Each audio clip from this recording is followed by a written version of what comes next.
Hello everyone, ಇದು ನೇತ್ರ. ಈಗಾಗಲೇ ಕಲರ್ಸ್ ಕನ್ನಡ ಅವರು 2ನೇ ಪ್ರೊಮೋ ಬಿಟ್ಟಿದ್ದಾರೆ ಇವತ್ತು. ಎಲ್ಲರೂ ನೋಡ್ತಾ ಇದ್ದೀರಾ, ತುಂಬಾ ತುಕಾಲಿ ಸಂತೋಷ್ ಮತ್ತೆ ವರ್ತೂರ್ ಸಂತೋಷ್ ಅವ್ರು ಕೊಡ್ತಿರೋ ಕೌಂಟರ್ಗೂ ಬಿಗ್ ಬಾಸ್ ಸಿಂಕಲ್ ಪ್ರೋಮೋ ಆಗ್ತಿರೋದಕ್ಕೂ ಮಜಾ ಬರ್ತಾ ಇದೆ. ಅದಕ್ಕೆ ಕರೆಕ್ಟಾಗಿ ಸಿಂಕ್ ಆಗ್ತಿದೆ ಅಂತಾನೆ ಅನ್ನಿಸ್ತು. ಯುನೋ ವರ್ತೂರ್ ಸಂತೋಷ್ ಅವರು ಮತ್ತೆ ತುಕಾಲಿ ಸಂತೋಷ್ ಅವ್ರು ಮಾತಾಡ್ತಿರ್ಬೇಕಾದ್ರೆ ತುಕಾಲಿ ಅವ್ರು ಹೇಳ್ತಾರೆ, ನೋಡು ಎಲ್ಲ ಜೇನಿನ ಗೂಡು ನಾವೆಲ್ಲ ಅಂತ ಇದ್ರು, ಮತ್ತೆ ಪ್ರತಾಪ್ ಅಂತೂ ದೀದಿ ನಮ್ದಿದೀವಿನಾದ್ರೆ ಸಾಕು ನಮ್ದಿದೀವಿನಾದ್ರೆ ಸಾಕು ಅಂತ ಅಂತಿರೋನು, ಈಗ ನೋಡು ಅವ್ರಿಬ್ರು ಮಧ್ಯೆನೇ ಮನಸ್ತಾಪ ಬಂದಿದೆ ಅಂತ ಎಲ್ಲ ಹೇಳ್ತಾ ಇರ್ತಾರೆ. ಅದಕ್ಕೆ ಇವ್ರು ಹೇಳ್ತಾ ಇರ್ತಾರೆ, ತುಕಾಲಿ ಸಂತೋಷ್ ಅವರು, ಇಲ್ಲಿ ಯಾರು ಜೇನು ಇಲ್ಲ, ಏನ್ ಗೂಡು ಇಲ್ಲ, ಇಲ್ಲೆಲ್ಲ ಇಲ್ಲಿರೋದೆಲ್ಲ ಹುಳುಗಳಷ್ಟೇ ಅಂತ ಹೇಳ್ತಾರೆ. ಅದೇ ಕರೆಕ್ಟಾಗಿ ಸಂಗೀತ ಅವ್ರು ಎಕ್ಸ್ಪ್ಲೈನ್ ಮಾಡ್ತಾ ಇರ್ತಾರೆ ಕಿಚನ್ ಅಲ್ಲಿ.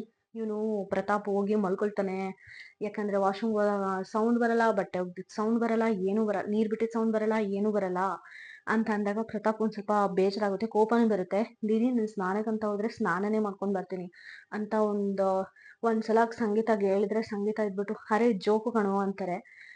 ಆಕ್ಚುಲಿ ಇಲ್ಲಿ ಏನಂದ್ರೆ ಸಂಗೀತ ಅವ್ರು ಏನ್ ಹೇಳಿದ್ರು ಕೂಡ ಅದನ್ನ ನಾವು ಅಕ್ಸೆಪ್ಟ್ ಮಾಡ್ಕೊಬಿಡ್ಬೇಕು. ಔಟ್ಸೈಡ್ ಅದರ್ ಪರ್ಸನ್ ಅಂದ್ರೆ ಔಟ್ಸೈಡ್ ಅಂದ್ರೆ ಅಲ್ಲಿ ಇರೋ ಕಂಟೆಸ್ಟೆಂಟ್ಸ್ ಆಪೋಸಿಟ್ ಪರ್ಸನ್ ಅಕ್ಸೆಪ್ಟ್ ಮಾಡ್ಕೊಬಿಡ್ಬೇಕು. ಅದೇ ಸಂಗೀತ ಬಗ್ಗೆ ಬೇರೆಯವ್ರು ಏನಾದ್ರು ಮಾತಾಡ್ತಿರ್ಬೇಕಾದ್ರೆ ಮಾತ್ರ ಫುಲ್ ಸೀರಿಯಸ್ ಆಗಿ ಯೋಚನೆ ಮಾಡಿ ಮಾತಾಡ್ಬೇಕು. ಇದು ಸಂಗೀತ ಪಾಲಿಸಿ, ಇದು ಯಾವಾಗ್ಲೂ ಸೇಮೇ ಆಗಿರುತ್ತೆ.